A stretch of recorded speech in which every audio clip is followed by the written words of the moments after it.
On July 13th, 2012, two men entered an internet cafe located in Ocala, Florida. One of the guys was armed with a baseball bat, the other was armed with a pistol.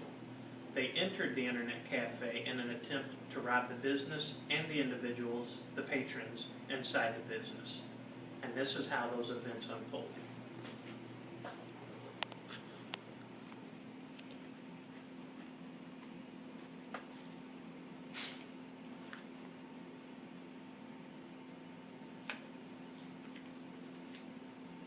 Notice the two criminals enter the store. One with a baseball bat here, and this one with the gun. Begins commanding everybody what to do. But notice this gentleman right here getting up out of his chair.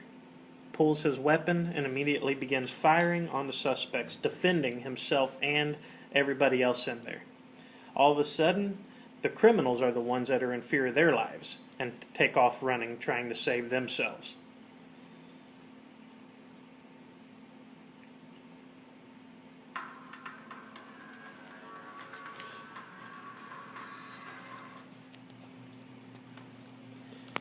Now, how many of you believe that the patrons inside that business were thankful that that 71-year-old gentleman had his weapon with him?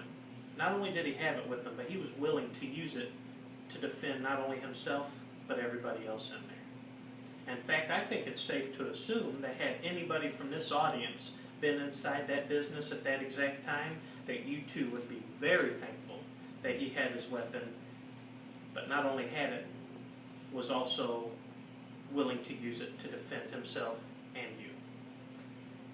Now, in light of the recent tragic shooting that took place in Aurora, Colorado at the movie theater, some politicians have began renewing calls for tighter gun control. Now tell me, whose hands do you think tighter gun control laws would remove the guns from? Would it be the 71-year-old gentleman, the law-abiding citizen in that video that you just saw, who was carrying that gun because the law allows him to, and he was legally doing so? Or do you think it would take the guns out of the hands of the criminals? Do you think the criminals would be like, oh, there's a law, I'm sorry, I should put my gun away? Probably not, because they're already breaking the law by committing robbery. So, one must ask then, what is a criminal? A criminal is obviously somebody who violates the law. Criminals do not follow the laws, which is why they are criminals. So let's use Chicago, Illinois, for example.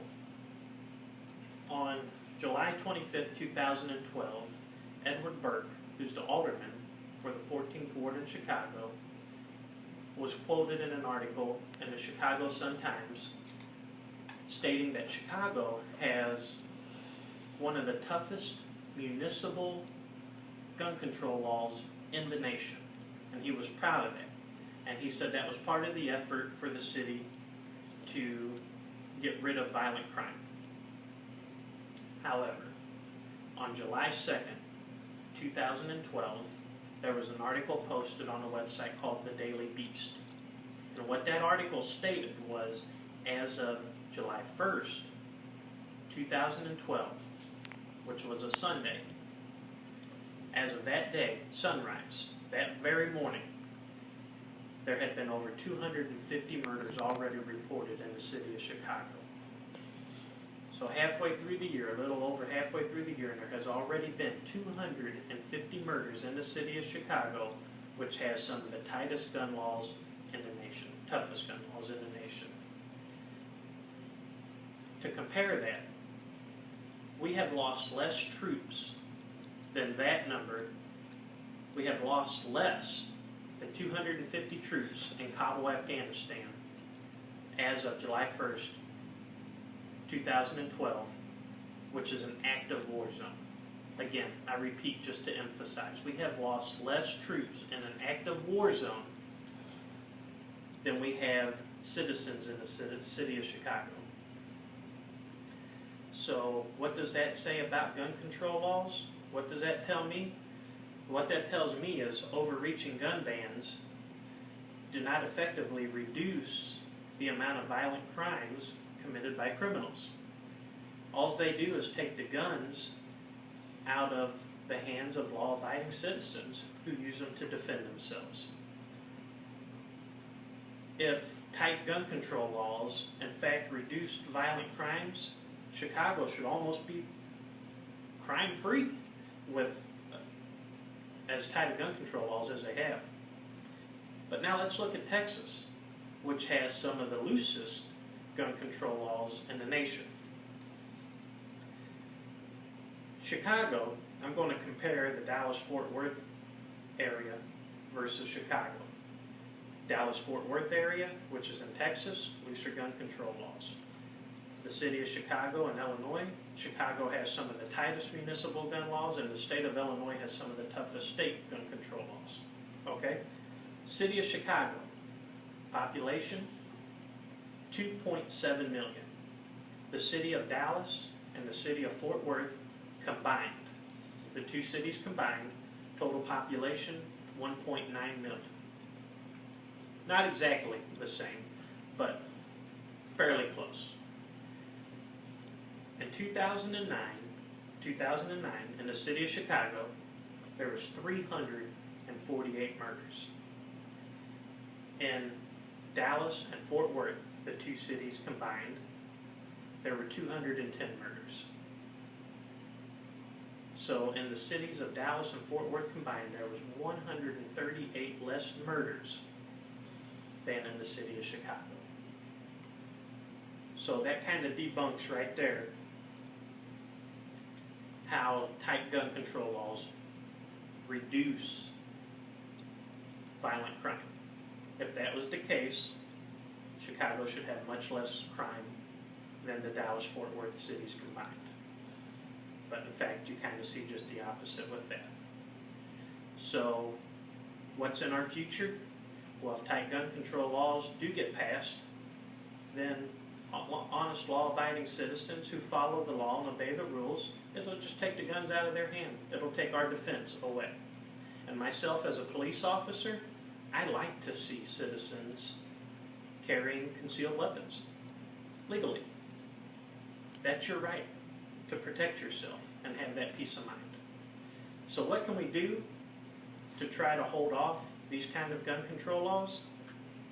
I mean, those laws are passed by our Congress of the United States, so one of the easiest ways is to reach out to your representative and senators.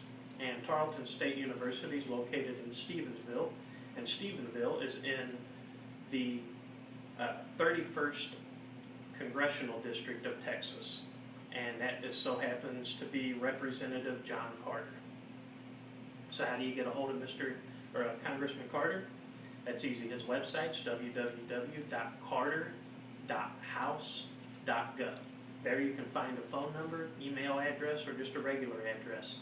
Mail him a letter, email him, call him, say, hey, any gun control laws come down the pike, as your constituent, please vote against it. And the same with the senators. Texas has two. First one is Senator John Cornyn, and the second is Senator Kay Bailey Hutchinson. Same thing there.